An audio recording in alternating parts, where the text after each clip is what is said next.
9 ذی الحجہ فجر کی نماز سے لے کر 13 ذی الحجہ عصر کی نماز تک، یہ کل 23 نمازوں میں نماز کے بعد ایک مرتبہ اونچی آواز سے تکبیرات تشریق پڑھنا یہ ہر مسلمان عاقل بالغ پر یہ واجب ہے۔ اگر کوئی جان بوجھ کر تکبیرات تشریق کو چھوڑے گا وہ گناہگار ہوگا۔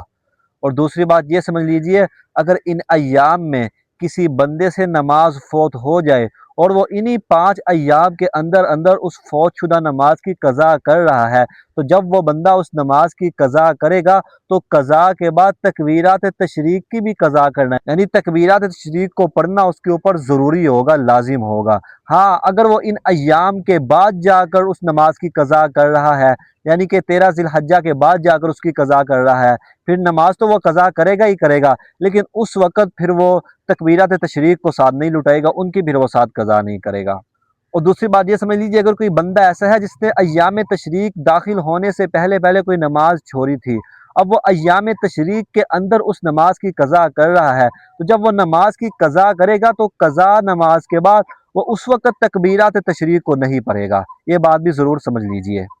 اور اگلی بات یہ سمجھ لیجئے کہ ان ایام میں اگر کوئی بندہ نماز میں مسبوق ہو گیا، یعنی کہ اس کی 1 یا 2 رکعت رہ گئی تھی، اب جب وہ اپنی 1 اور 2 رکعت کو مکمل کرے گا، نماز کو مکمل کرنے کے بعد اس کو تکبیرات تشریق پڑھنا بھول گئی، پھر کچھ دیر بعد اس کو یاد آ گیا کہ میں نے تکبیرات تشریق پڑھنی تھی، تو اسی وقت وہ اونچی آواز میں ضرور اس تکبیرات تشریق کو پڑھے گا۔ اگر اس نے چھوڑ دی نہ پڑھی تو وہ گناہ گار ہوگا۔ اور دوسری بات یہ سمجھ لیجئے کہ ایام تشریق کے اندر 9 ذی الحجہ تو نہیں آتی، پھر 9 ذی الحجہ میں کیوں تکبیرات تشریق پڑھی جاتی ہے؟ تو یہ بات سمجھ لیجئے کہ اکثر دن جو ہے وہ ایام تشریق کے ہیں، تو لہٰذا تغلیباً 9 ذی الحجہ کو بھی ایام تشریق میں داخل کر کر اس دن جو ہے تکبیرات تشریق کو پڑھا جاتا ہے۔ اور اگلی بات یہ بھی سمجھ لیجئے کہ تکبیرات تشریق کو اس وجہ سے نہیں پڑھا جاتا کہ یہ ایام تشریق کے دن ہے، بلکہ اس کو اس وجہ سے پڑھا جاتا ہے کہ احادیث میں حضور صلی اللہ علیہ وسلم سے اس طرح پڑھنا ثابت ہے، تو لہذا ہم حضور صلی اللہ علیہ وسلم کی احادیث مبارکہ پر